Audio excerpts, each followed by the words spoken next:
Order. If I can begin by remarking on one of the last things that the previous speaker, David Clark, said. He said he would leave his contribution on the bill here for today, but that's kind of the problem, isn't it, Mr. Speaker? Because today is it, the reason that's been advanced by the Labour speakers so far for opposing this bill is one of the two substantive reasons that we also in the Green Party will oppose it. The process that is being pursued here is nothing short of abysmal and shows a certain contempt for the New Zealand public. This is a policy that was not signalled by the National Party prior to the election. It has not been signalled by the government in the months following the election. It was not signalled in the budget speech. So it's the kind of policy that now, today, as we face a bill that is to be progressed through all of its stages, is going to rob a significant number of New Zealanders of their right to have a say about this issue. And of course we understand that sometimes, following a budget, there will be a need for urgency. There will be a need to progress a bill through all of its stages in order to ensure that changes to legislation come into place in a timely way and that they are not avoided. I'm a little surprised, Mr. Speaker, for example, that the next bill that the House debates is not going to be progressed through all of its stages today. I would have thought, on the track record of governments, that would be a bill that would go through all of its stages today, but not this one. There is no need, there is no urgency surrounding the matters in this bill. There is no need why it could not go to a select committee and give New Zealanders the opportunity to have a say about it. So that's one of our reasons for opposing this bill. The process that the government intends to follow is a completely wrong one. But Sir, I think unlike the comments of the Labour speakers that I've heard so far, we don't have an equivocal view about whether the measure that is outlined in this bill is a good one or not. We believe that it is entirely wrong. And while some of the media coverage of the bill so far has suggested that this is something of a cosmetic change, in fact, to the asset testing threshold, we do not believe that to be the case. It's understandable, perhaps, that people will have got hold of the wrong end of the stick because their opportunity to scrutinise what's planned has been so limited. But the reality is that rather than a cosmetic change, this in fact is a complete change of the policy setting around asset testing for aged residential care. Our policy, the Green Party's policy, has always been to oppose asset testing for residential care, and I'll go into the reasons for that in a moment. But we were certainly heartened by the Labour government in, I think, the 2002-2005 period, who having campaigned on removing asset testing, set about a process slower than we would have liked, but nonetheless a progressive process to remove asset testing. And that is the current policy setting. It is a policy setting towards the progressive removal of asset testing for aged residential care. Now, what this bill does is to change that policy setting from eventual removal of asset testing to instead freeze the asset testing threshold at its current level. That's the effect of this bill, is to freeze the asset test threshold where it currently stands.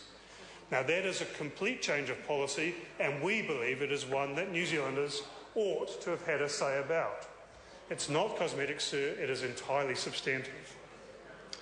Now, the reasons to oppose asset testing are many, but probably the single greatest one is that, in fact, asset testing for aged residential care introduces age-related discrimination in the provision of state care. And that's been the argument that's been advanced by Age Concern, it's been advanced by Grey Power, it's been advanced by the Green Party, and it's been advanced by many others. That actually this is effectively the only area of care or support from the state that is asset tested, and it is a form of discrimination based on age, and it ought not to be. Secondly, it is especially discriminatory for couples who own assets collectively, but for whom one person requires aged residential care. That is a second form of discrimination that ought to be scrutinised by Select Committee and will not be because of the process being followed around this bill. The third reason to oppose asset testing is that its effect is capricious.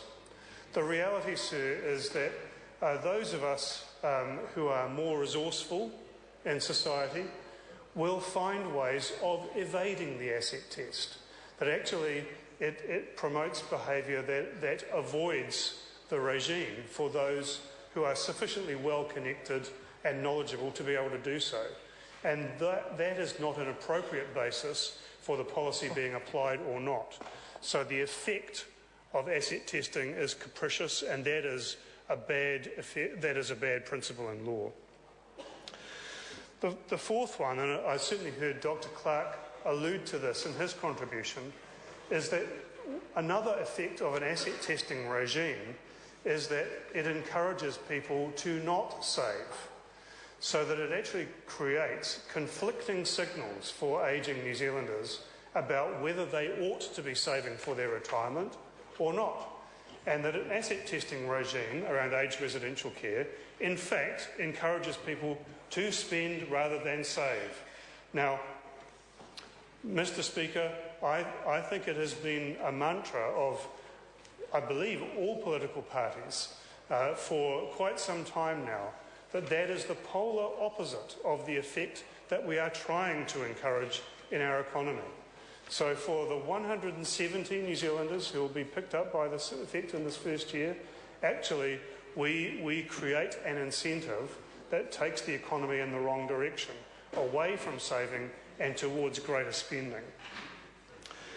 The last point that I want to make, which is an argument against asset sales, is it is an argument against asset sales, maybe I'll come to that, but against asset testing for aged residential care is a point that's been made by Age Concern. And that, sir, is the point that as we move to an environment in which we wish to encourage ageing in place, we want people to be able to remain in their own homes or home-like environments for as long as they possibly can. We do not want aged residential care to become the norm.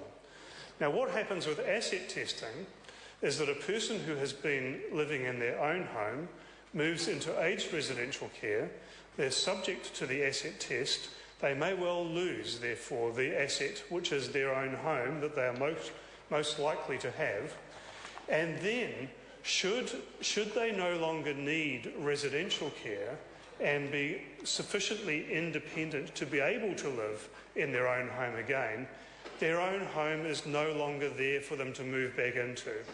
And so the asset testing undermines our approach to aged care and to the health of older people.